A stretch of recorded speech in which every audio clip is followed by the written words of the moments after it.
Visconti did it.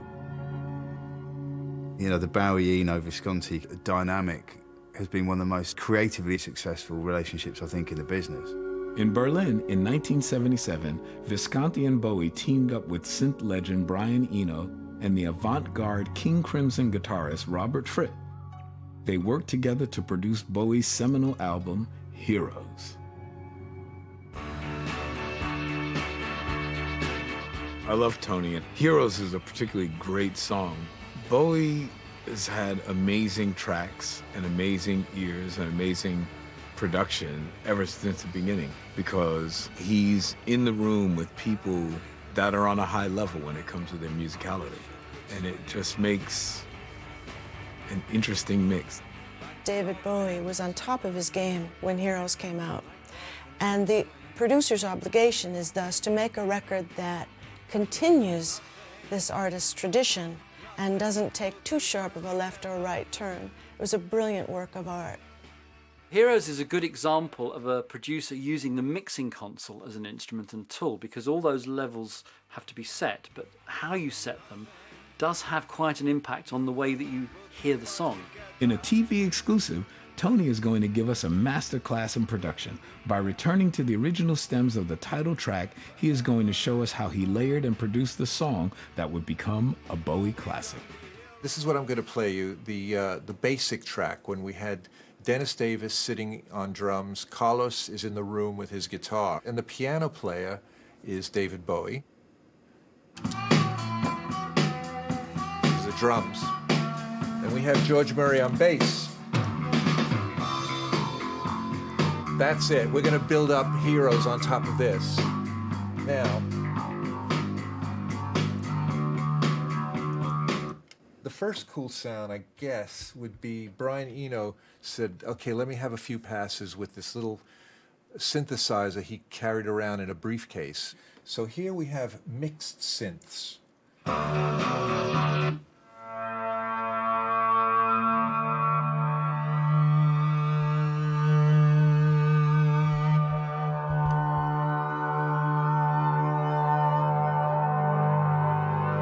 Beautiful. It's in the mix. You don't never heard it this clear, though.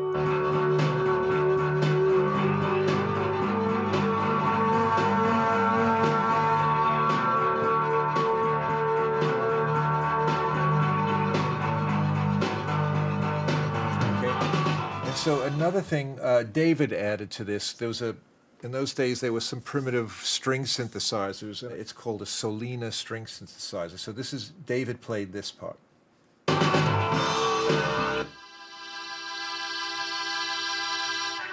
And we thought this was the bee's knees back in the day, but it's really cheesy, very cheesy sound.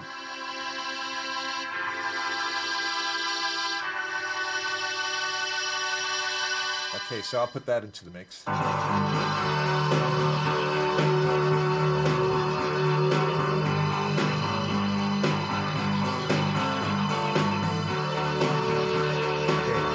Starting to sound like Heroes even more.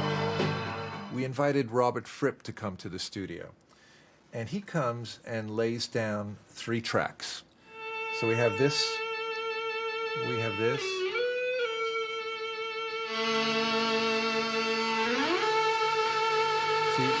He came in later there. Different sound. And we have this track, 3 tracks. Now they're all very pretty, but they were meaningless until I threw them up like this.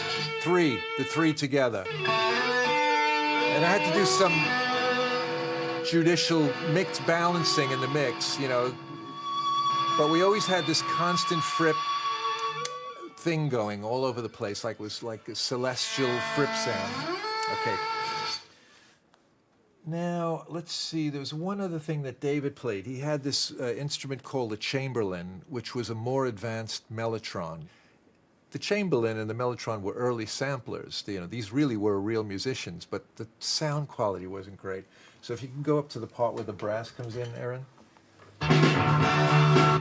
This is David. This is a brass track. The riff is definitely Stax Records from Alabama, you know, but but it's not a very good brass sound. But it's in the mix.